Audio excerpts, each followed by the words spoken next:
Hunting Humbug 101, a crash course in shooting down bad arguments.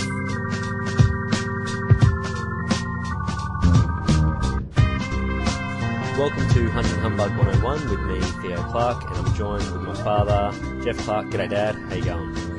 Hi, Theo. Good, thanks. And in today's podcast, we are going to look at the fallacy, false cause correlation error, and we're doing it within a particular framework, the framework being the idiocy of Jenny McCarthy. So let's get into it.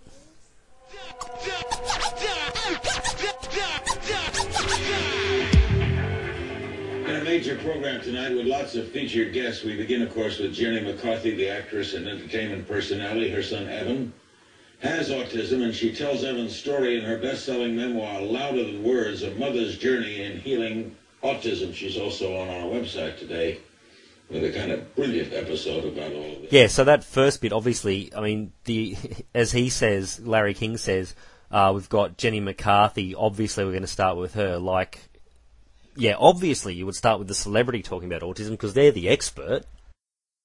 Yeah, this is we've called it appeal to celebrity in a different context, but celebrities are highly visible, and they almost seem to feel as though they have an entitlement to have their views taken seriously just because of their celebrity, and of course the media are anxious to support that. They do vox pops in the street where they ask people about, say, autism, but they ask a lot of different random people. But they would never ask Joe Bloggs, who is unknown, to come and co-host. And do a whole program or co-host and stuff like this. So the celebrity seems to carry weight simply because of their celebrity, and of course that's an absolute nonsense. You shared a story before. Give us a little history of Evan and autism. Sure. Evan was diagnosed with autism just before the age of 3. He started having seizures, was what made me lead to look for more answers. One of the seizures went into cardiac arrest. It's something that we still, have to deal with, but soon after those seizures, he was diagnosed with autism. What'd you do about it? Instead of, leaving it as a dead-end, diagnosis, I went online. And I found a community called Defeat Autism Now. And for 12 years, thank God, this community of doctors and scientists who have been healing and treating kids with autism, I believed enough, even though my pediatrician at the time said it's all bull, and followed this treatment, and my son got better. In that case there, she's making the classic type of false cause correlation error called the regression fallacy, where someone's ill or something like that, so you go to the doctors and you've got a cold or something and you take some tablets and then you get better and you go, oh wow, the tablets may be better. Or so in that case there, no doubt, when a child's developing, whether they're autistic or not, they're going to change in what they're doing. So there's no way of her knowing if whatever she did has made a slight difference, because you can't tell it on just from what one has happened to one person. Yeah, it in fact, what she did could have even impeded a recovery, which was happening anyway, and made it happen less quickly, and she wouldn't know. Anti-schedule. Well, the schedule back in 1983 was 10 shots given. Today there are 36 shots given. I think that's too many. Too many, too soon. When I was on the show before, I said, we need an alternate schedule. This is too much. We need to get rid of the toxins. The mercury, which I'm so tired of everyone saying it's been removed. It has not been removed from the shots. We'll get into that later more. Aluminum, ether, antifreeze. These are toxic ingredients in shots that need to be removed. As you know, we're not doctors here. Some agree with you, some don't.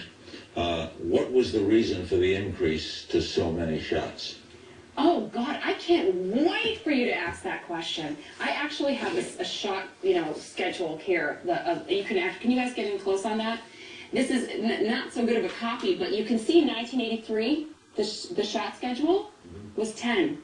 10 shots. Now widen out and take a look at the whole schedule now.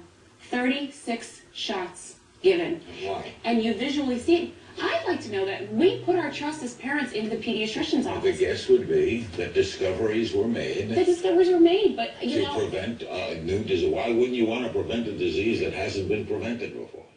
Has a misuse of information there, which is she shows up the 10 immunisation shots, then she shows up the 36, and then just puts it up there like that's a bad thing.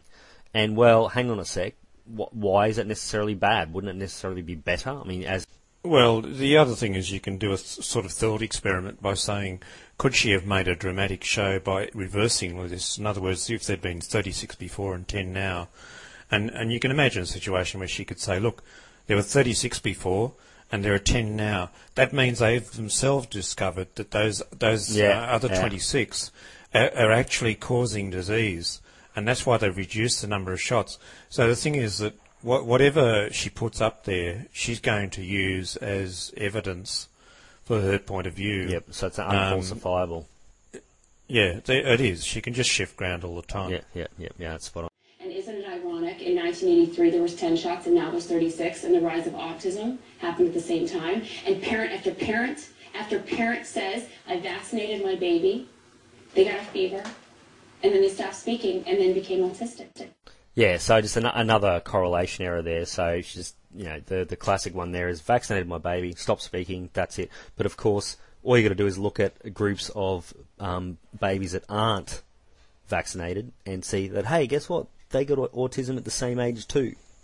The other thing, Theo, is that once she pops up as a celebrity involved in this cause, what's going to happen is a lot of parents who are thinking that this might have happened to their child and so on are going to contact her and so on. So her looking for her human tendency to look for patterns will be totally distorted by the fact that there are, hundreds or even thousands of parents contacting her and saying, yes, this happened to my child and so on.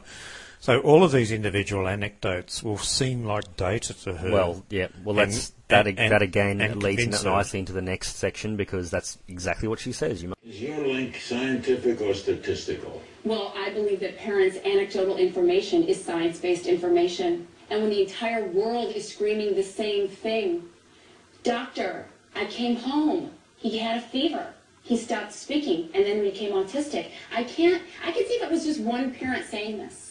But when so many, and I speak to thousands of moms every weekend, and they're all standing up and saying the same thing, it's time to start listening to that. That is science-based information. Parents' anecdotal information is science-based information.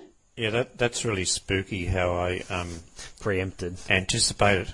How I anticipated, what she was going to say. And I mean, basically anecdotal evidence, that kind of anecdotal evidence is where you go, okay, there's all these anecdotes coming in, so let's see if there's any truth to them, or let's try and find out what's going on. So that would be what it is. So that would be where you start forming a hypothesis.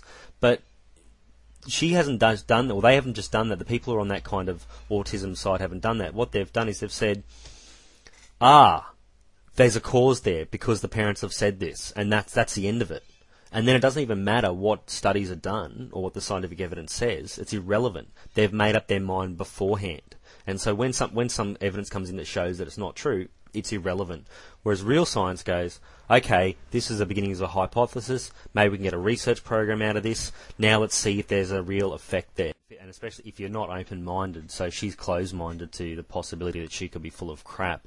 And people who are full of shit.